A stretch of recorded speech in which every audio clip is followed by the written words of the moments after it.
Buenas noches, gracias por estar conectados. Esto es Panorama Mundial. Gracias a todos los que se suscribieron a nuestro canal de YouTube en CNN Esquina. Gracias a todos los que nos ven a través de las redes sociales y a través de Wirnet en el canal 14.4 y 4 y por las redes además fiduciarias de FM Vida y la radio y la multiplataforma de CNN Esquina. A todos aquellos que se suscribieron al canal de YouTube, mil gracias. A los que nos ven y nos ponen comentarios y nos escriben y nos hacen preguntas, les agradecemos, los leemos a todos los mensajes. Mándenos mensajes, mándenos audios al WhatsApp que está en la pantalla, 3777-733030, y nos dicen cómo lo están viendo, qué le parece el programa, cómo lo podemos mejorar, las críticas y todo sirve. Activen la campanita, le ponen el pulgar para arriba, que no les cuesta más que un segundito, pero a nosotros nos ayuda un montón a seguir creciendo con el canal de YouTube. Así que mándenlo, compártanlo en sus redes sociales a los programas que vamos haciendo. La semana pasada tuvimos un programa para mí fenomenal en el cual hablamos de la situación geopolítica de Venezuela. Realmente pudimos tener un contacto con 6 países para ver qué es lo que pensaban del país hermano del norte. Y hoy vamos a hablar de economía y finanzas. Parecieran ser términos un poco aburridos, un poco de la escuela, pero no saben lo importante que es si queremos buscar el éxito del ser humano. El ser humano necesita tener libertad financiera o autonomía para poder desempeñarse, para poder pensar libremente. Y uno de los aspectos básicos es tener educación financiera. Entonces vamos a tener la oportunidad de entrevistar a un reconocido economista, a quien le vamos a preguntar de inflación, le vamos a preguntar del dólar, le vamos a preguntar de cómo ves el panorama económico hacia adelante, le vamos a preguntar hasta de estos traders truchos que a través de las redes sociales te quieren vender algún curso, y para ver cómo podemos mejorar nuestra propia economía individual. Y mejorando esta economía individual, ¿cómo va a mejorar la economía global? En mi viaje por el mundo, una de las grandes preguntas o cuestionarios que me hacían era ¿qué pasa con la economía argentina? Parece que estamos en una constante crisis. ¿Qué pasa? Era una pregunta que nunca pude darle una respuesta porque realmente no la tenía. Teniendo recursos naturales, alimentos para más de 400 millones de habitantes, teniendo minería, teniendo pesqueros, recursos humanos altamente capacitados gracias a la universidad pública y gratuita. ¿Cómo es que había más de 1 millón o aproximadamente 1 millón de argentinos viviendo en el exterior? Y nosotros vimos la semana pasada que hay más de 8 millones de venezolanos que han salido del país. Pero Argentina no está atrás. Más de 1 millón de habitantes o de ciudadanos argentinos han decidido irse a Europa, por ejemplo a España e Italia, en la búsqueda de la doble ciudadanía. También algunos han emigrado a los Estados Unidos, los que han tenido la posibilidad de tener una visa. Algunos a Chile, a Uruguay o a Australia, que es donde estuve, y hay una gran comunidad de argentinos viviendo en Australia y en Nueva Zelanda. E insisto, ¿qué es lo que pasa con Argentina, siendo que es uno de los países más grandes en extensiones del planeta? Como vemos en el mapa, el 8º país más grande del mundo, el 4º en nuestro continente, luego de Canadá, Estados Unidos y Brasil. Nada más y nada menos. Insisto, ¿cuál es la pregunta? La respuesta a este gran interrogante lo vamos a hablar con el magíster Mariano Ricciardi en algunos minutos. Así que por favor mándennos mensajes, estén atentos a la señal que vamos a hacer. Me gustaría, señor director, que nos ponga las próximas placas en las cuales hemos podido advertir cuál es el estado de la deuda argentina, cuáles son los principales aspectos del Producto Bruto Interno. Y que vamos a las próximas placas antes de entrar con la entrevista en sí. Bueno, lo que hablamos hoy, la producción agrícola ganadera, las cuencas acuíferas, tenemos terrenos cultivables en gran parte del país, petróleo y gas que van a ser las grandes cuestiones a futuro, y los alimentos, ¿no? Hasta energía solar, energía eólica y recursos pesqueros, y ni hablar de la geopolítica del Atlántico Sur, con el único paso natural que existe, que está por un lado el estrecho de Magallanes y el Cabo de Hornos para cruzar los grandes buques mercantes que pasan por todo el país. Vamos a las próximas placas, señor director. No vamos a tardar más de 10 segundos en cada una de estas. Y quiero... esa es la gran pregunta, que la economía argentina con siempre en caída, y cosa que realmente no nos podemos explicar que todas las sociedades evolucionan teniendo un crecimiento económico.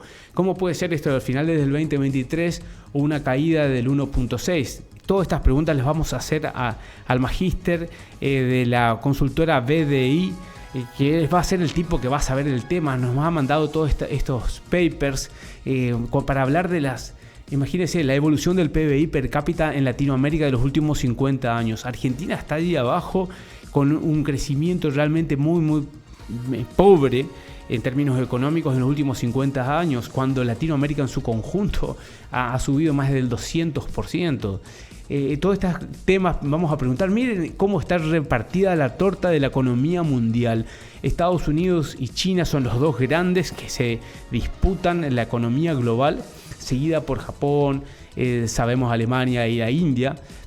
Miren a la izquierda abajo, en un chiquitito, casi ahí escondidito, dice Argentina, con 641 mil millones de dólares, que esos son dólares oficiales. Si los traducimos a un dólar en blue o un dólar de mercado, que ahora le vamos a preguntar cuáles son las diferencias entre los distintos dólares, es mucho menor a esos 600 billones de dólares anuales de Producto Bruto. Tenemos, como dijimos hoy, soja, maíz, trigo, dentro de las grandes exportaciones agroindustriales para alimentación interna y externa. E insisto con ese cuestionario, ¿qué pasa con Argentina que no salimos para adelante? Grandes los países, inclusive de grandes potencias, no tienen la capacidad de producir o de generar estos recursos naturales que tienen que comprarlo, y Argentina tiene y le sobra, insisto, el número 400 millones de habitantes alimenta a Argentina con sus recursos. Vamos a la próxima placa. Ahí vamos a tener todos estos cuestionarios. Mándenos mensajes, nos dicen qué es lo que piensan. Enseguida se va a conectar por la plataforma de Zoom este economista, un tipo muy preparado, aparte que es un educador, una persona que está en los medios y nos va a poder desentrañar estas cuestiones que yo desconozco. No tengo una respuesta, pero sí tengo muchos cuestionamientos, muchas dudas. Y al encontrarnos con una persona que es un máster en economía, especializado en finanzas, que maneja las bolsas y los grupos accionarios, nos vamos a poder desentrañar. El otro día vi un comentario que lo hacía Mariano Ricciardi antes que se conecte, que decía: en los Estados Unidos el 85% de la población aproximado invierte sus recursos o lo que le sobra en la bolsa, llámese $100, 1.000 o lo que tenga que le sobra. En Argentina, menos del 2% de los habitantes toman la decisión de invertir. En mi caso concreto, hace un tiempo, cuando decidí ver cuál es el mercado financiero de Argentina y dónde poner los recursos, me di cuenta de que hay un panorama de paneles líderes o acciones líderes en Argentina, y luego hay lo que se llaman CDRs, que serían certificados de deuda, y bueno, todas estas cuestiones lo vamos a preguntar a él. Si el señor director nos conecta, le vamos a dar la bienvenida y vamos a pasar a un breve video de 1 minuto donde lo explica quién es este entrevistado. Si está presente, danos el ok, señor director. Yo siempre cuento el caso de mi familia, inmigrantes italianos. Mi bisabuelo llegó analfabeto, sin un peso, trabajó de albañil. Mi abuelo no pudo terminar la primaria. Le pudo dar la posibilidad a mi padre que estudie en una universidad, se recibió, me dio la posibilidad a mí de estudiar. Hoy tengo el trabajo que siempre quise, mi empresa, la casa con la que siempre soñé. En simple 4 generaciones donde la educación fue la clave que rompió esa generación y empezó a generar riqueza. La definición más básica que quise encontrar para explicarles qué es educación financiera es entender ¿Qué son los instrumentos financieros? ¿Y qué rinde en promedio cada instrumento financiero para que no puedan caer en los Ponzi? Entonces, un ejemplo. Yo te pregunto, Ari, ¿cuánto rinde el SP500 en los últimos 10, 12 años? Entre 12 y 15% anual. Anual. Ahora viene un chico, un trader, y te ofrece un 20% mensual. Es imposible. Si ustedes entienden los instrumentos financieros, es imposible que caigan en un Ponzi. Es el primer red flag para que ustedes digan, che, este flaco me está cagando. Hay una frase de Tomás Bulat que me encanta, que es: cuando uno nace pobre, estudiar es el mayor acto de rebeldía contra el sistema. Y es así. Entonces es tan importante el tema de educación, y más el tema de educación financiera en Argentina, que es una locura sobrevivir. Si te pareció interesante. Gracias, Mariano, gracias, te veo conectado. Mil gracias por el contacto, gracias por responderme a la pregunta cuando te escribí por las redes sociales, que de una me dijiste claro que sí, nos conectamos. Y quiero introducirte, además de agradecerte por esta participación y teniendo en cuenta este video introductorio, que nos haga un resumen de qué es la educación financiera, por qué es importante saber del tema y si tiene que ser incorporado también a los programas educativos en las escuelas, llámese primaria, secundaria. Buenas noches. Buenas noches, Cristian. Muchas gracias por la invitación. La verdad que sí, como decías al principio, es una necesidad el tema de educación financiera en un país como el que vivimos, ¿no? Porque es un mecanismo de supervivencia, aprender a estirar los pesos, sobrevivir en esta dinámica de inflación y de devaluación constante. Por un lado, el ejemplo, bueno, que justo eso fue una charla que hicieron de educación financiera la semana pasada en Buenos Aires, que me salió natural contar la historia de mi familia, ¿no? Y cómo el efecto transformador y generador de riqueza en mi familia fue la educación, la posibilidad de acceder a una universidad pública y de ahí empezar a generar y salir, cortar un poco con la racha de la pobreza, ¿no? En una situación donde, como hablabas al principio, qué paradoja un país con tantos recursos y con un índice de pobreza e indigencia tan alto, es imposible. Pero bueno, un poco mi misión es tratar de educar a la gente en lo más que pueda, tanto para evitar caer en estafas, aprender los instrumentos que hay, tratar de ahorrar, invertir, dentro de lo posible en este complejo mundo en el cual vivimos y más aún en Argentina. Fantástico. Creo que tiene que ser una materia obligatoria y sumo otras para que si algún planificador de programas educativos, el tema nutrición también tiene que estar y otros temas de cómo tener una huerta en el patio de la casa y de cómo vivir sanamente. Pero la educación financiera tiene que estar para mí desde los primeros inicios de la educación. Nosotros vemos por la tele un montón de temas, por ejemplo el tema del cepo cambiario, que es ya tal vez 10 años que estamos viviendo con esa cuestión entre sí y no. Y quiero saber que nos des una explicación, si bien técnica, pero entendible para la audiencia, qué es el cepo cambiario y qué condiciones son necesarias en nuestro país para liberar esta restricción. Y si sabes de otros países que tienen esta restricción para la compra de moneda extranjera.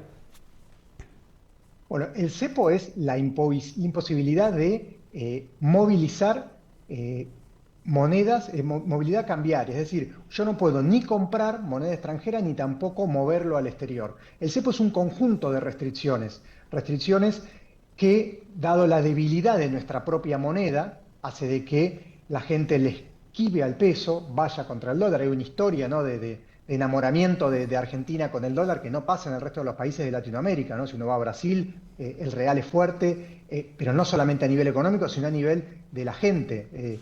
En Argentina todo lo contrario, venimos de décadas de ahorro en dólares por un producto que después, bueno, vamos a ver, viene por el tema de tanta inflación, pero el cepo es la imposibilidad de acceder a otra divisa que no sea el peso y a su vez el que tiene esa divisa no poder girarla al exterior. Es decir, que hay restricciones para movilidad, o sea, para girar al exterior divisas. Vayamos al ejemplo de las empresas. ¿Qué empresa va a venir a invertir en un país donde no puede retirar sus ganancias? Y por el otro lado, de las personas que quieren ahorrar en una moneda dura y no pueden acceder al dólar porque no hay reservas. Entonces, el cepo es un conjunto de restricciones que se fueron dando en los últimos años.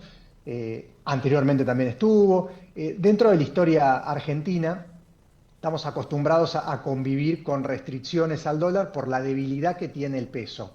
Ahora de a poco están empezando a eliminar restricciones. Yo creo que este gobierno se encontró con una telaraña de restricciones tan grandes que es mucho más difícil de sacar de lo que se pensaban, porque cualquier medida que toquen puede afectar. Tenemos el dólar importador, el dólar MEP, el dólar oficial, el dólar con impuesto país. Y a su vez cualquier movimiento puede afectar tanto la recaudación, afectar el superávit fiscal que tanto costó conseguir, y también el tema del saldo cambiario, una corrida cambiaria y ese miedo con la historia argentina, que cada vez que sube el dólar apenas es noticia en todos lados. Entonces, el cepo es esa, la imposibilidad de que desde el minorista no pueda comprar dólares desde su home banking, ni que una empresa pueda retirar capitales. Hace muchos años se podía comprar dólares desde su home banking. Cuando quiten el cepo, es decir, que se va a unificar todos los dólares que hay. Ya no va a haber el dólar MEP, el dólar cable, el dólar ahorro, el dólar tarjeta. Va a haber un solo dólar, o sea que vamos a tener acceso todos a un dólar y a su vez va a haber movilidad, va a poder retirar. Entonces, primer punto es quitar el cepo, quitar todas las restricciones, no solamente de acceso, sino también de movilidad. Y ahí, bueno, hay que tener cuidado para que hay ciertas empresas que hace 5 años que no pueden repartir dividendos al exterior. Si quitas el cepo de golpe, hay que ver cómo afecta eso también, ¿no? En un escenario actual donde no tenemos reservas, es muy difícil quitar el cepo. La primera condición para quitar el cepo es que haya reservas. Después vemos cómo, si las reservas vienen de un préstamo. Afinemos eso, entonces, otro... disculpame Mariano, primer condición para sacar el cepo, tener reservas suficientes para evitar lo que sería una corrida que saquen toda la plata mañana.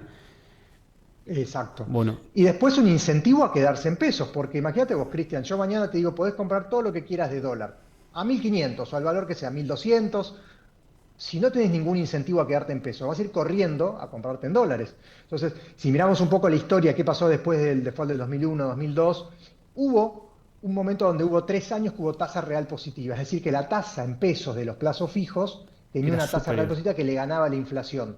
Entonces, el segundo paso sería generar incentivos para quedarse en pesos, porque si no, si a la gente le dejas comprar dólares, va a ir todo el mundo a comprar dólares, me saco todos los pesos de encima contra el dólar. Ahí va a venir una segunda etapa de manejo de tasas de interés, baja de inflación, que por suerte estamos viendo que está bajando, pero el tema es bastante complejo, porque imagínate que Argentina es muy sensible a cualquier movimiento cambiario a nivel mundial, y ni hablar de Brasil, que Brasil, por ejemplo, devaluó estos últimos meses la moneda, y eso le afecta a nivel competitivo. Entonces, también el cepo tiene que ver, cuando salgamos del cepo, ¿a qué valor de dólar vamos a salir? ¿1.100, 1.200, 1.500? A dólar Ahí oficial. ver qué tipo de... Claro, el único dólar que vamos a unificar cuando quitemos el cepo. ¿Qué valor va a ser? ¿A 1.200, 1.400, 1.100? Y el presidente dice al valor del mercado, ¿o no? Claro, bueno. ¿Cuál es el valor del mercado? Es la pregunta. Ajustando. Sí, ahí el mercado, si hay una corrida, se puede ir a 3.000, como puede bajar. Hay ciertas medidas en Argentina que hay que no pasar de un extremo de control total y cepo a libertad total y que no haya ningún control. Hay países como Brasil que tienen ciertos controles del flujo de los capitales para que no retiren las divisas tan fácil las empresas. Lo que me preguntabas también, ¿qué otros países tienen controles? Ciertos controles de divisas tienen algunos países, hasta países europeos que son proteccionistas, pero no de acceso al dólar. Algunos países sí, Venezuela, África subsahariana, algunos países comunistas, pero no es común y no es sano para un país que haya restricciones en las monedas. Entonces, en un análisis comparado de países sería Venezuela, algún país del África subsahariana y parar de contar. Porque la verdad y que estamos a ese nivel de países para que la audiencia se compare con quién estamos. Ok, Venezuela, algún país perdido, no todos los países de África. Yo estuve en el África North, del North Sahara, y la gente, y de hecho sacaba dólares con la tarjeta de débito. Eso fue hace 4 o 5 años atrás, tampoco hace tanto. Y entonces, volviendo a esas cuestiones, ¿qué es lo que hay que hacer para generar una economía fuerte y confiable para que en Argentina sea confiable entre nosotros y nos salgamos a buscar pesos y para que desde el exterior puedan venir inversiones? Bueno, ahí como vos dijiste, la confianza. Confianza es fundamental, pero la confianza se pierde de un día para el otro con un default, pero se recupera en años, y en años de trabajo. Ni siquiera en estos 4 años se va a recuperar toda la historia de ser el país con mayor defaulteador en la historia del mundo. Es el país que más veces defaulteó su deuda. Entonces, ¿qué credibilidad y confianza podemos transmitir para que gente venga a invertir a nuestro país? Donde el primer punto es la confianza, y la confianza empieza por la seguridad jurídica, y hoy no tenemos seguridad jurídica. Un buen punto es el RIGI. El RIGI es un buen plan para atraer inversiones, pero si no quitamos el cepo, por más que esté el RIGI vigente, las empresas no van a venir porque no van a poder retirar esa Aclaremos. ganancia. ¿Para quién van a necesitar? RIGI, régimen de incentivo de grandes inversiones, que lo establece la nueva ley de bases aprobada en el mes de julio. Estamos de acuerdo. Entonces, el RIGI, desde tu punto de vista, ¿permitiría que inversores externos inviertan en Argentina? Valga la redundancia. Sí, es que es un mecanismo, ya está demostrado en los últimos años, con cerrarnos al mundo, ningún país crece cerrándose al mundo, ¿no? Hay que buscar qué ventajas comparativas tenemos con el resto. Veía la primera imagen que ponías muy buena, donde el sector energía, minería, pesca, bueno, empezar a aprovechar esas ventajas comparativas que tenemos con otros países que no tienen tantos recursos y empezar a armar un plan a largo plazo, donde, por ejemplo, Vaca Muerta, Argentina no tiene plata para invertir en Vaca Muerta, lamentablemente. Si tuviésemos plata, el mejor negocio hoy sería, usemos todo lo que tengamos, si tuviésemos reservas, invertamos nosotros en Vaca Muerta, porque el potencial es enorme. Tenemos que salir a buscar inversores afuera, y así con el resto ahora con minería, pesca. Hay ciertos proyectos que con el RIGI, que son para inversiones de más de 200 millones de dólares, empezaría a traccionar la economía, pero es algo que va a costar, no es que va a ser instantáneo de un día para el otro, y que en la micro, el día a día de la gente, no se va a ver hasta dentro de 1 o 2 años. Entonces, es una buena medida para nivel macro, es por ese lado que hay que ir, pero en el mientras tanto, todavía va a ser difícil sobrepasar estos meses, o te diría 1 o 2 años, hasta que veamos los efectos de esas inversiones. Perfecto. Clarísimo, Mariano. Vos nos has enviado a la producción una placa para entrar al tema de inflación. Quiero hablar de inflación comparada de nuestro país con países vecinos. Hoy estuvimos hablando de un poco de estas cuestiones con Latinoamérica, y quiero que el señor director nos ponga esa placa y que nos explique qué es esto desde el 2018 al 2024. ¿Qué sería? Bueno, eso es un gráfico donde el eje derecho estamos nosotros, Argentina, con una inflación del 250% anual, y del eje izquierdo está el resto de los países de Latinoamérica con una inflación del 3, 4, 5% anual. O sea, estamos tan desacoplados de Latinoamérica, no hablando del mundo también, que ni siquiera en un gráfico nos podemos comparar, porque son valores, pero una locura. Esa es la inflación anualizada de los últimos 12 meses que venimos teniendo nosotros en comparación con Latinoamérica. La inflación es el mayor cáncer de la economía y que afecta a los más pobres. Eso siempre hay que aclararlo. El impuesto inflacionario, lo que genera esa emisión descontrolada, afecta más a los pobres que a la clase media alta. A los asalariados, ¿no? Ahora, Colombia, México, Uruguay, Chile y Brasil tienen un aprox de 6 al 8% anual. Anualizado los últimos 12 meses, sí, pero vienen todavía en caída. La otra imagen Menos. de la inflación que yo te había pasado. Pásenos, señor director, la próxima imagen. Que es interesante como para decir, bueno, esto es de acá para atrás, los últimos 12 meses. Miremos de acá para adelante, los próximos 12 meses. ¿Cómo sería la inflación anualizada de acuerdo al REM? Relevamiento de expectativas monetarias. No importa, lo comentamos mientras. Bueno. Relevamiento de expectativas monetarias ahí está, esa. Relevamiento de expectativas monetarias de los bancos centrales, ¿no? Entonces hacen relevamientos y dicen, bueno, hoy con la inflación actual que tenemos, que viene en descenso por suerte, la inflación proyectada de Argentina va a ser un 53% para los próximos 12 meses. Si vos me decís a mí 53% de lo que veníamos, te firmo ya, dame una inflación así este año. Pero comparémonos con el resto de Latinoamérica. Uruguay, 5%, Colombia, 4%, Chile, 3,8%, México, 3,7%, Brasil, 3,7%. Realmente estamos muy lejos todavía del resto. Nosotros en un mes ya estamos teniendo la inflación anual de estos países, que no están tan lejos de nosotros. Tienen los mismos recursos, las mismas capacidades, geográficamente también. Realmente es complicada la situación, y como decíamos, que de acá no caímos de un día para el otro, y de acá tampoco vamos a salir de un día para el otro. Son quizá años que nos va a llevar de esfuerzo para volver a llegar a estos valores normales de inflación que están teniendo países similares, comparables con nosotros. Entonces, la proyección es de aquí a un año, como vos decís, te firmo 53%, pero si me comparo con Perú, que tiene una inflación proyectada de 2,49 anual, esto no es mensual, reiterame eso porque anual, me vuelvo loco. Parece... Uruguay con menos del 6% anual, o sea, no sé, 0,5% mensual, la proyección desde agosto de este año.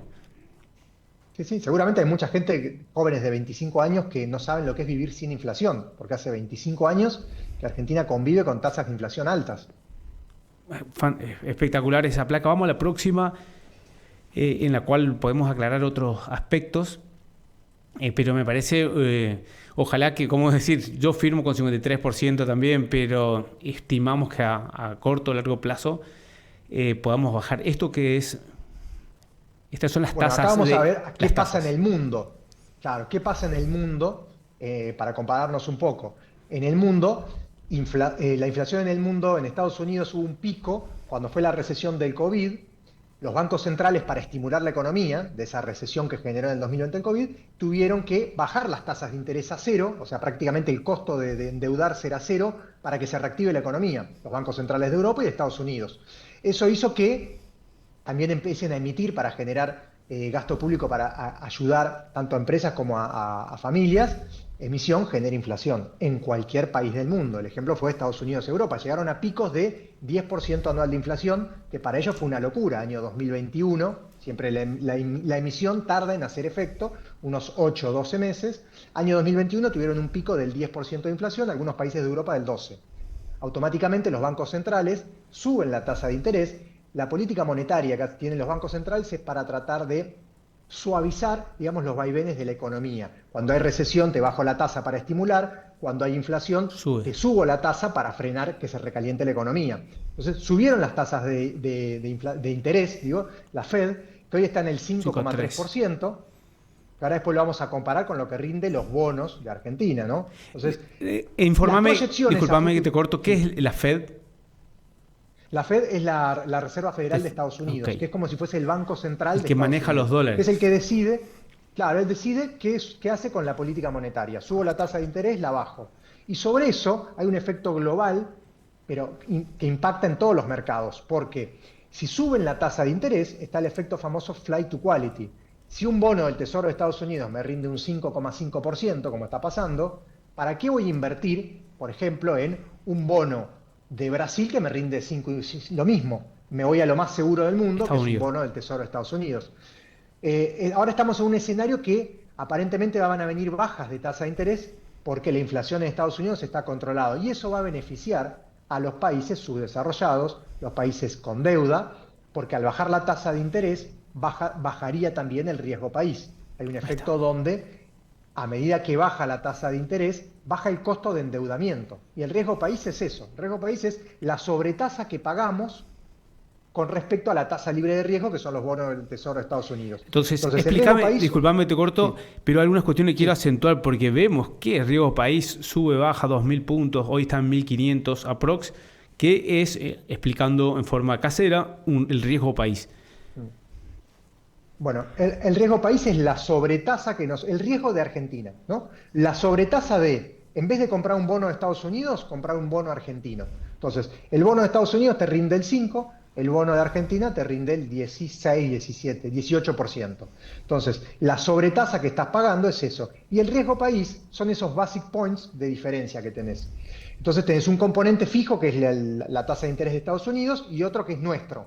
Si de repente este fijo empieza a bajar, baja el riesgo país porque bajó la tasa de interés de Estados Unidos. Entonces, es una buena que tenemos para los próximos meses que a medida que baje la tasa de interés en Estados Unidos, Que es el gráfico va que me a- mostraste. Claro, eso va a hacer que lo que hablábamos de flight to quality, va a haber un flight to quality inverso. Si te bajan la tasa de interés de Estados Unidos, vos para volver a tener ese 5 o 6% de interés tenés que asumir más riesgo. Y ahí los países emergentes van a haber un flujo, una llegada de capitales, porque para poder generar ese rendimiento tienen que asumir más riesgo y no queda otra que ir a países como el nuestro. Hoy lamentablemente somos categoría de frontera, ni siquiera somos emergentes. Estamos Comparame fuera con del quién, mapa. con qué otros países del mapa mundi compartimos esos 1.500 puntos básicos de riesgo país. Hoy somos como Venezuela, somos de frontera, ni siquiera somos emergentes. Cuando somos emergentes, automáticamente subir de frontera a emergentes es que tenemos calificación de riesgo. Hoy ni siquiera tenemos calificación, estamos fuera del mapa. O Y hay sea, muchos fondos nadie te comunes de quiere inversión prestar que un invierten. mango. No, somos lo máximo en riesgo que hay. Que bueno, si uno mira la historia y dice, bueno, y tienen razón, ¿no? Que analizamos la cantidad de veces que defaulteamos. Hoy salió en default la provincia de La Rioja. Después si querés lo charlamos. Los Entonces, chachos. toda esa historia, claro, los chachos, pero su deuda externa, porque también tiene deuda en dólares emitida del exterior. Hoy salió a avisar que no pagaba. Uf. Y bueno, ¿y cómo se aplica ese default provincial a un default nacional? ¿Genera una especie de incertidumbre global? Che, ¿esto no están pagando los bonos? Y a esa viene otra pregunta. ¿Argentina van a pagar los bonos que tenemos en el 26, 27, 30 o van a hacer un rollover? Y explícanos qué es lo que es un rollover. Bueno, vamos primero con el rollover. El rollover es sano, no es un default como veníamos de siempre. El rollover es aprovechar en la situación del mercado, si bajan las tasas de interés como hablábamos, el costo de tomar deuda para tirar para adelante es más bajo. Y tenemos una estructura de vencimientos de deuda que es muy complicada, porque a partir del 2025 tenemos vencimientos de capital y de intereses muy grandes que hace que se complique bastante el pago de deuda. Entonces, eso va a ser, creo que es la otra imagen, esa estructura de deuda tan alta hace que a partir del 2025 no nos quede otra alternativa que salir a intentar renegociar la deuda, que es hacer un rollover, que es decir, si la tasa de interés bajó, yo puedo aprovechar, ahí está, ese grafiquito que podemos ver, fíjate cómo la deuda a partir del 2025, 2024 es bastante pagable, pero 2025 prácticamente se hace impagable, y 2027, 2028 peor. Hoy, situación actual, reserva cero. La deuda se paga con reservas o se renegocia. El gobierno ya está hablando de un repo, que es como un préstamo corto, un año, que le daría el Banco Santander de España para pagar los intereses y capital de la deuda de enero a una tasa del 10-11%. Eso del La 2025. idea es del 2025. La idea es que si el riesgo país baja, ayudado por las condiciones externas y un poco la quita del cepo, baja de inflación, generar reservas, superávit fiscal, eso va a hacer que el riesgo país baje. Y ahí vamos a tener una situación donde el gobierno le va a salir más barato tirar para adelante esa deuda y conseguir financiamiento para hacer ese rollover, que es decir, 25, 26, 27 y 28 no lo puedo pagar. ¿Qué hago? Lo tiro para adelante y lo pago en cuotas. Entonces, y obviamente con un interés, pero como si baja el riesgo país el interés va a ser más bajo, ahí sí va a convenir. Hoy no se puede hacer un rollover porque la tasa sería pagar un 20-22% anual en dólares, que sería un suicidio pagar esa tasa para hacer un rollover. La situación es bastante complicada. ¿Y cuál es una Que baja tasa el riesgo razonable? Discúlpame ahí que te interrumpa. ¿Cuál es una tasa razonable para un rollover que sea beneficioso? E insisto, para que exista el rollover tiene que haber el acuerdo de la contraparte del acreedor que te autoriza ese perfilamiento de la deuda, cambiaron esas perfilamiento voluntario sería. Ahí sí. está. Porque es un engaña pichanga, como decimos hoy, de no te pago ahora, no es porque no quiero, sino porque no tengo y tampoco entro en default. Sí, mira, ya un 10-12% es lo que pagan por ahí las empresas, la deuda corporativa de alto riesgo, o lo que es el riesgo corporativo argentino. Tiene que salir a financiarse al 10-12% en dólares. Ya más de eso es muy riesgoso y muy difícil de pagar. Esos valores serían razonables para el año que viene. Y a medida que siga bajando el riesgo país y las condiciones mejoren y generemos confianza, porque todo esto es una cuestión de confianza y seguridad jurídica. Y la confianza se genera ¿cómo?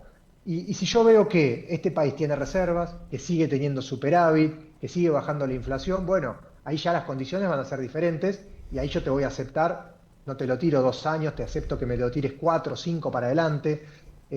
Como vos decís, la contraparte tiene que ver una evolución, tiene que generar confianza argentina y del otro lado ver esa evolución para salir. Es muy delicada la situación de los bonos, pero para aquellos perfiles de alto riesgo y que confían que este gobierno puede seguir manejando la inflación y acumular reservas, están en un punto de entrada que pueden tener un potencial upside bastante alto. Ok, pero como lo vimos en ese gráfico, en el 2027 hay unos 20.000 millones de dólares a pagar.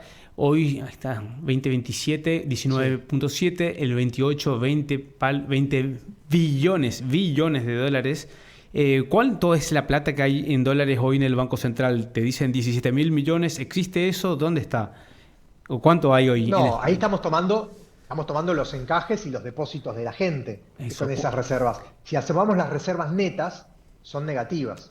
estamos casi en cero, apenitas negativo estamos. O sea, no puedes sacar reservas netas para pagarle los 16 billones en el 2025. No. Y tampoco reservas para quitar el cepo, que lo que hablábamos hace un rato, para salir del cepo tenés que tener reservas. Entonces, es complicada, dependemos de algún acuerdo que seguramente estarán empezando a tramar con el FMI. Caputo dijo que con 10.000 millones de dólares puede salir del cepo. Pero después hay que pagar esta deuda además de salir del cepo. Entonces, no es una sola cosa. Y históricamente Argentina el primer semestre liquida las exportaciones del agro y acumula reservas. Y hasta ahora no llegamos a acumular tantos dólares. ¿Cuánto sería? Se estima que este año vamos a tener una cosecha favorable. ¿Cuánta guita en dólares quedaría de esas retenciones? Y estamos hablando de que quizás 5.000 millones pueden llegar a entrar netas que queden. En un año.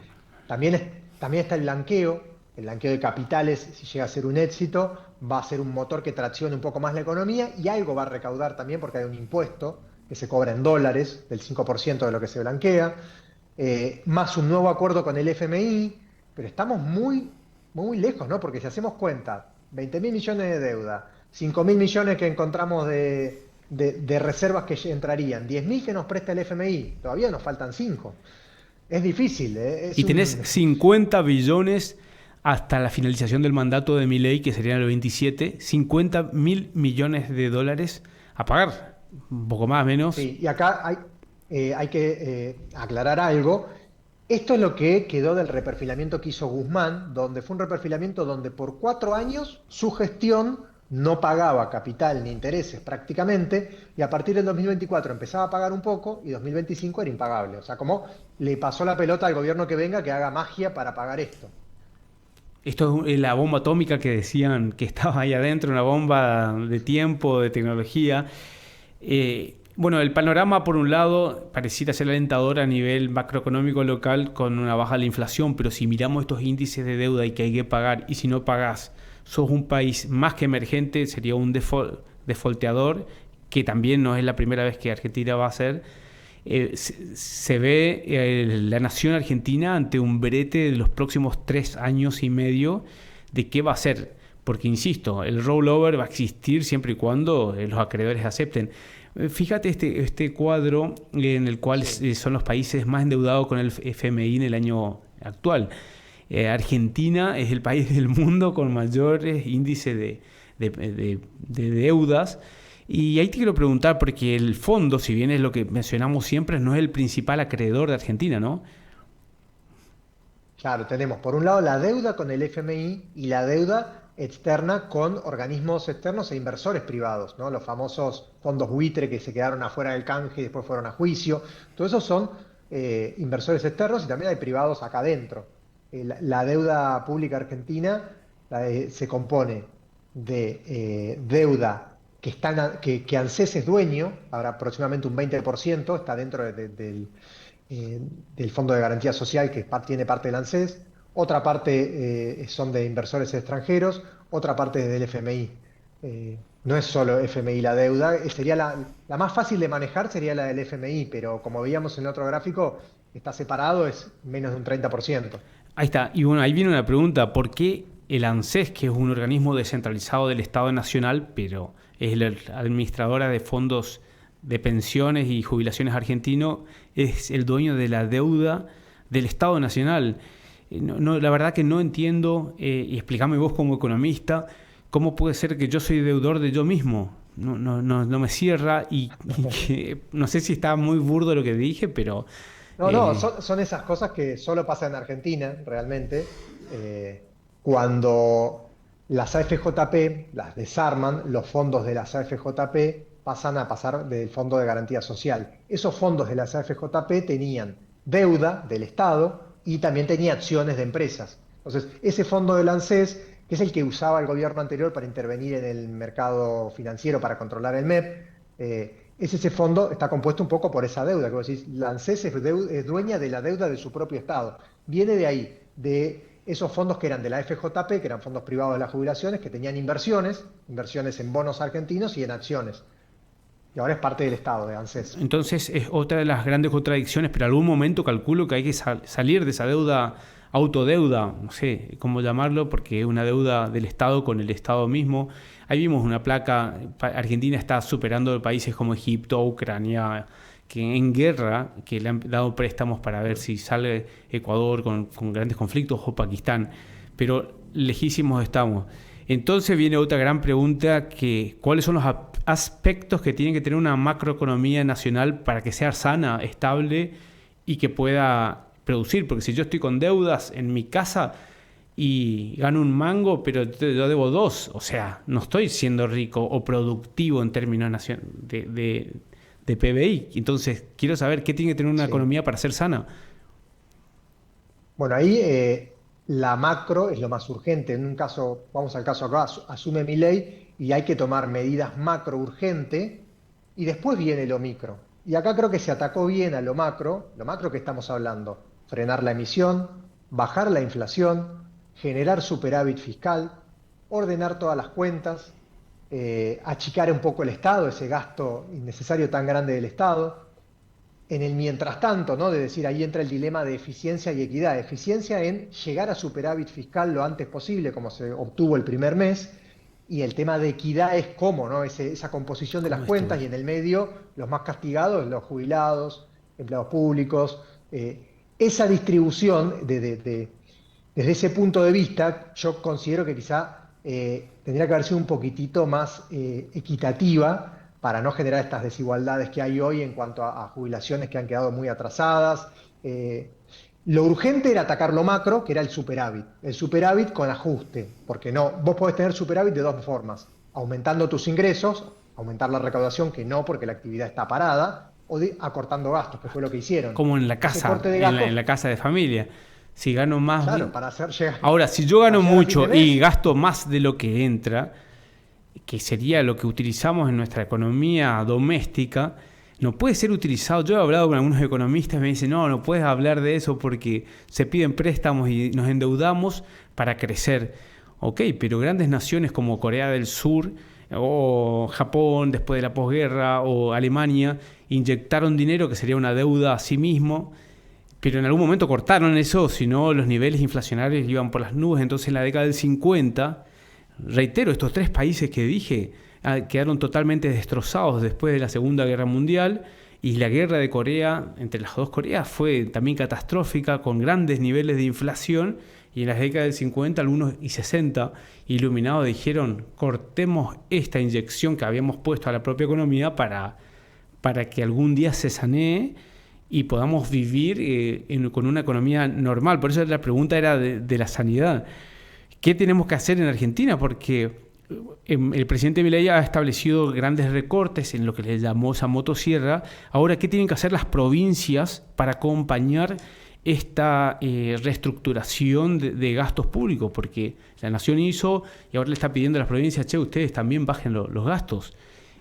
¿Es así o no? Bueno, ahí un poco lo que decías de los ejemplos de esos países, yo creo que la gran diferencia fue la seguridad jurídica que tienen esos países y la estabilidad cambiaria, que hizo de que, a pesar de que tuvieron periodos de inflación, periodos de guerra, periodos de endeudamiento, pudieron salir adelante. Esa estabilidad que cambie un gobierno, venga uno del otro, de un extremo al otro, hay ciertos puntos donde la economía se mantiene y va adelante, y no se van cambiando las condiciones y no generan esa inestabilidad para las inversiones. Y lo segundo que me habías preguntado, que a ver si quieran, perdón. Bueno, ¿y cómo hacemos para salir de este brete en el cual la economía argentina está en una constante de depresión? ¿Y cómo vamos al crecimiento económico, que es lo que hace que las naciones crezcan? Bueno, ningún país crece cerrándose al mundo. Eso hay que aclararlo. La única forma es abrirse al mundo, entender cuáles son las ventajas comparativas, armar un modelo de país que no sea sostenible vía subsidios, sino reestructurar, y ahí entra el segundo paso, ¿no? La parte macro está, ya hicimos el primer paso, controlamos inflación, emisión, superávit, ahora sacaríamos el cepo, segunda fase, generaríamos seguridad jurídica y cambiaria, estabilidad cambiaria de $1, pero ¿qué modelo de país queremos? ¿Cuál va a ser la matriz productiva de Argentina? Porque fijar el nivel del dólar va a ser de que cierta industria sea competitiva y otra no. le iba a pasar lo que pasó después del 2001 o en los 90, donde ciertos sectores de la economía dejaron de ser rentables y automáticamente, ¿no? Si abrimos las importaciones al mundo, va a haber ciertos sectores o economías regionales que van a desaparecer. Y ahí es donde yo creo que necesitamos un segundo plan que enfoque a lo micro y a esa transición de decir, bueno, estamos apuntando a grandes empresas, al RIGI, a que vendan grandes inversiones, pero mientras tanto vamos a desatender, evidentemente van a desaparecer ciertas pymes, economías regionales, son muchas familias, mucha gente que tiene que haber un plan de contención que los reubique en otro lado. Parece, mientras tanto, que la teoría económica dice que todo se ajusta solo en el mediano y largo plazo. Una economía de libre mercado llega al equilibrio y se ajusta, sí, pero en el corto plazo hay sectores que desaparecen porque dejan de ser competitivos. Si vamos a apuntar a eficiencia, lo que hablamos recién de eficiencia y equidad, el liberalismo al extremo genera cierta inequidad y un exceso de eficiencia. Ese exceso de eficiencia, ¿no? De que el mercado se ajusta solo y si vos no sos rentable vas a quebrar, ahí es donde tiene que haber un plan de contingencia para reubicar a esa gente, a esos sectores, economías regionales, que hoy mucha cantidad de empleados que están en esa situación. En nuestra provincia, por ejemplo, que la gran mayoría de asalariados dependen del gobierno provincial, llámese docentes, fuerzas de seguridad, personal burocrático de las distintas instituciones. La economía local se mueve en gran parte, la gran mayoría es a través de salarios que perciben del sector público. Entonces, una pregunta que viene, ¿qué hay que despedir gente? ¿Hay que dejar de contratar? ¿O a dónde recortamos los gastos? Porque si no ingresa y si los ingresos a nivel impositivo cada vez van bajando, en algún momento la torta no va a alcanzar por lo menos para llegar a fin de año. Esa es una gran pregunta que yo tengo. Entonces mi pregunta sería, ¿y si nos ponemos de acuerdo en políticas de Estado en forma de economía de acá a 20 años? ¿Puede funcionar? Se llama, muchachos, los partidos políticos, juntémonos. ¿Cuál sería la forma de llevar adelante la economía del país de aquí a 20 años? Y todos los partidos políticos que sacaron más de 2% de los votos tienen lugar en esta mesa para dar su punto. ¿Es posible este pacto económico para dar, lo que vos dijiste, seguridad jurídica a nivel... Seguridad jurídica, porque sí. Si dentro de 3 años y medio viene otro gobierno y me dice, no, todo lo que estaba mal, no hay seguridad jurídica. ¿Es posible esto? Ahí te voy a decir, lo que me encantaría que sí, pero lamentablemente el ejemplo que tenemos es la ley de bases. 8 meses para sacar una ley que se pongan de acuerdo. ¿Nos vamos a poner de acuerdo tan fácil un plan quinquenal a 15 años? Me encantaría que sí, sería lo más lógico, ¿no? Que se sienten y que digan, bueno, estos 10 puntos, venga quien venga, no se toca y es para crecer a largo plazo. El resto todo lo vamos a charlar. Pero lo veo muy difícil en la situación actual, lo veo muy difícil, es muy difícil para este gobierno también gobernar sin mayoría, veremos qué pasa el año que viene, quizá con post las elecciones legislativas sea otra dinámica para poder establecer las políticas económicas con el apoyo de los diputados y senadores. Hoy por hoy es muy difícil sacar una ley, ahora vamos por la parte de la reforma laboral, que es algo que hay que hacer, estamos totalmente desacoplados del mundo, pero es muy difícil así cuando no se ponen de acuerdo en algo básico, lo veo muy difícil a 15 años. Excelente. Quiero cambiar un poquitito de estas cuestiones macroeconómicas y quiero ir a lo micro. Nosotros vivimos en esquina Corrientes y aquí muy cerca, en Goya, estuvo el caso famoso Cositorto. No sé si sabías que tenías una financiera o no sé cómo se llamaba. En la práctica fue un régimen de estafa. Y hemos visto que inclusive gente de aquí que hizo esas, entre comillas, inversiones poniendo plata en dólares, dándole altos niveles de rentabilidad, entre comillas, insisto. Y también aparecieron otros casos, fenómenos como ese trader llamado Lechuga Pérez Álgaba que apareció en una valija en un río tirado, y ahora la semana pasada este joven trader de 19 años que fue asesinado y que daba, entre comillas, insisto esa palabra 3 o 4 veces, clases de cómo ser millonario o cómo hacer inversiones en dólares rentables. Quiero que vos nos digas cómo detectar cuando estos fenómenos que aparecen, te digo, a mí en mis redes sociales me han escrito: hola Cristian, ¿querés ganar? Te ofrezco una opción de negocios. Y yo le dije: muchacho, gracias, pero mucha gente cae en esto, es muchísimo más de lo que uno piensa. La gran mayoría ni siquiera quiere denunciar porque tiene miedo a la vergüenza. ¿Cómo detectar esas cuestiones? Bueno, esto es una consecuencia de la falta de educación financiera, que es muy diferente de la falta de educación, porque cuando vos dijiste que cae cualquiera, hay gente profesionales, ingenieros, abogados, que han caído en estafas. No es solo falta de educación, sino educación financiera. Y educación financiera es conocer todos los instrumentos financieros que hay en el mercado, conocer cuáles son los rendimientos que tienen, y si de golpe te ofrecen un rendimiento que es exorbitante, uno sabe que es imposible obtenerlo. Primer punto: no existe la plata fácil, no existe la magia, y nadie se va a hacer millonario invirtiendo de la noche a la mañana. Si te ofrecen eso, salí corriendo. Y después están los esquemas piramidales, como vos dijiste, esquemas Ponzi, como el caso de Cositorto, donde te ofrecen rendimientos muy altos y con la llegada de nuevos supuestos inversores pagan los primeros rendimientos, esos altos de quizás son 10-20% mensual. Cuando hoy es imposible obtener esos rendimientos seguros, porque aparte te los prometen seguro, anuales. Hoy para obtener un 10-12% anual, como el video de presentación que hablábamos con Ali Slar, de Cocos Capital, eso es lo que te rinde la renta variable, el promedio del S&P 500, que es el índice de las 500 empresas más importantes de Estados Unidos, que tiene volatilidad, no es seguro. En promedio te rinde así en los últimos 12 años. Un año por ahí perdió, otro año subió un 5, otro año perdió un 8, otro año subió un 20. En promedio te rinde un 10-12 anual. Si alguien viene que te ofrece algo seguro y del 10-12% mensual, es impagable. Y la única forma es que sea con un esquema piramidal. Y después está el otro caso de los chicos que estos de traders y muchos referidos, que ahí es otro esquema diferente donde muchos de esos supuestos traders que venden cursos, en realidad es el mismo curso que venden todos, y ellos van a una plataforma de referidos y van con la promesa esa de vender un estilo de vida que cae también en esa desesperación de la gente de decir: che, mira, en 2 años con este curso se hizo millonario, voy a comprar el curso. Y en realidad ellos ganan por un sistema de referido de vender ese curso, no es un esquema piramidal, pero están vendiendo algo que no están vendiendo que humo. venden promesas que son impagables, sí. Y a su vez después te piden o fondear cierta cuenta que ellos cobran, pasan a otro esquema piramidal, pero primero pasan a un esquema de referidos que te venden un curso que no sirve para nada, y después a otro sistema que es el de piramidal.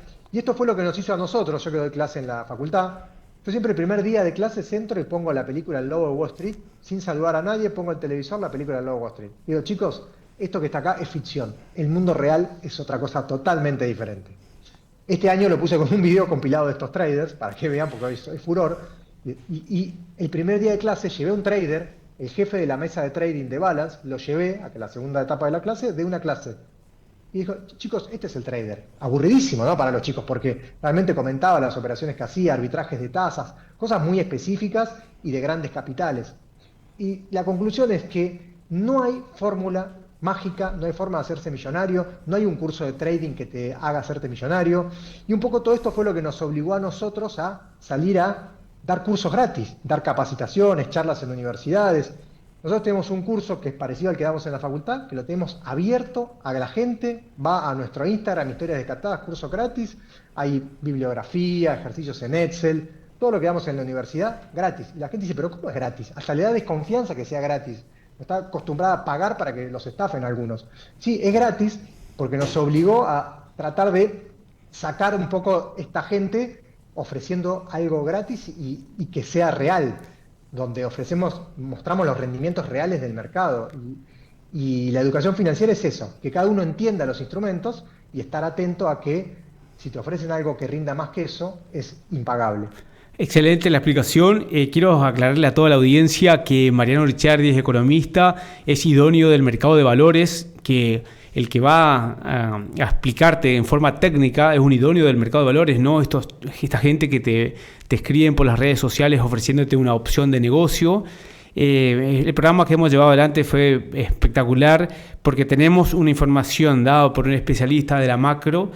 Quiero que me hagas una conclusión de todos estos temas que estuvimos hablando, Mariano, agradeciéndote tu presentación acá. y vamos a ir luego a un corte. La audiencia nos ha escrito un montón de mensajes a los cuales les agradecemos a todos los que nos escriben en nuestro canal de YouTube o nos mandan mensajes. La gran mayoría los hemos puesto en el graph, lo van a poder ver más adelante. Y quiero que me hagas un final de esto, hablando de educación financiera y de tu perspectiva de la economía nacional a mediano y largo plazo. Bueno, en cuanto a educación financiera, que estudiar, capacitarse, no buscar atajos porque van a ir a un lugar donde van a perder plata, no perder tiempo queriendo ser campeones mundiales del trading, dedíquense a lo que realmente ustedes tienen una ventaja, a lo que estudiaron, a su profesión, su oficio, traten de generar riqueza por ese lado y después invertirlo en instrumentos financieros regulados y que estén entender ustedes en qué están invirtiendo, porque el perfil de riesgo de ustedes va a depender de que conozcan los instrumentos y decir, bueno, yo tengo un riesgo muy alto, puedo ir a invertir en acciones tecnológicas. Yo soy más conservador, invierto en un bono del Tesoro de Estados Unidos. Pero entender todos los instrumentos les va a permitir encontrar el instrumento adecuado para que ustedes inviertan tranquilos. Pero siempre es estudiando, conociendo en qué están invirtiendo y no buscar atajos. El segundo punto, a nivel nacional, creo que a nivel macro estamos en el camino correcto. A nivel micro faltan ciertos planes de contingencia para lo que pueda pasar en el mientras tanto. Yo soy optimista sobre el país en cuanto a la capacidad que tiene el país de recursos que estuvimos viendo al principio. Soy muy optimista de Vaca Muerta. En 4 años Vaca Muerta va a generar la misma cantidad de dólares y de divisas que el campo. La matriz energética se va a dar vuelta, en vez de importar vamos a exportar. Tenemos un montón de cosas a favor que si lo explotamos y lo potenciamos y todos los políticos se ponen de acuerdo, los partidos, como hablamos al principio, de dar un plan a largo plazo, tenemos que mejorar. Bueno, ese es el mensaje optimista de Mariano. Tenemos todo para mejorar. Yo coincido con vos.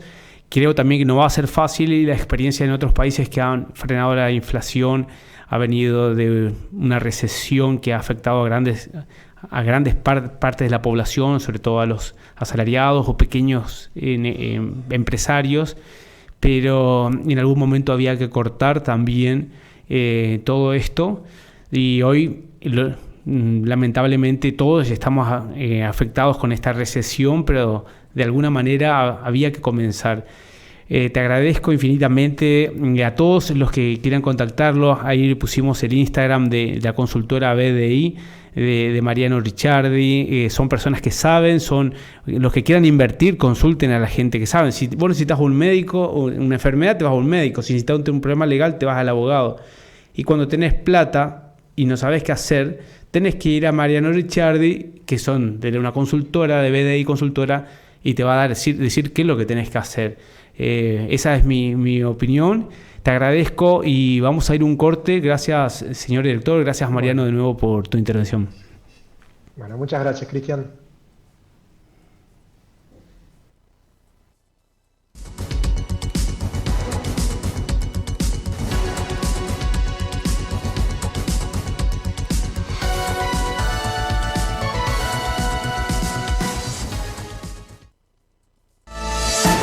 Panorama Mundial, un programa de geopolítica en nuestro mundo globalizado. En Panorama Mundial analizaremos cómo los factores geográficos, históricos, climáticos y económicos influyen en la toma de decisiones de los países. Por eso es crucial estar informados con Panorama Mundial, por CNN Esquina 95.5, Panorama Mundial, con Cristian Esquenón.